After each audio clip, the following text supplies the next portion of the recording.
सोयगाव तालुक्याची खरीप हंगामाची अंतिम आणेवारी 15 डिसेंबर रोजी महसूल विभागाने जाहीर केली आहे। त्यात सोयगाव तालुक्याची अंतिम आणेवारी 47 पैसे आल्याने तालुक्यातील शेतकरी दुष्काळी मदतीच्या निकषात बसले आहेत। त्यामुळे त्यांना शासकीय मदत मिळण्याचा मार्ग मोकळा झाला आहे।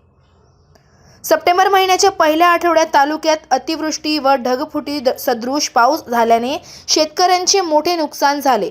परिणामी खरीप हंगामात शेतकऱ्यांना यावर्षी चांगलाच फटका बसलाय। या पार्श्वभूमीवर महसूल विभागाच्या वतीने महाराष्ट्र जमीन महसूल कायदा 1966 चे कलम 78 नुसार पैसेवारीनुसार जमीन महसूल तहकूब कमी वा रद्द करण्यास समर्थन म्हणून शासनाचा महसूल विभाग प्रत्येक गावातील कोरडवाहू खरीप पिकांची पैसेवारी काढत असतो। यासाठी संबंधित तालुक्यातील तहसीलदार प्रत्येक गावात 1 ग्राम पीक पैसेवारी समिती स्थापन करतात। या समितीने दिलेल्या अहवालानंतर 30 सप्टेंबर रोजी हंगामी व 15 डिसेंबर रोजी खरीप हंगामाची अंतिम पैसेवारी जाहीर केली जाते।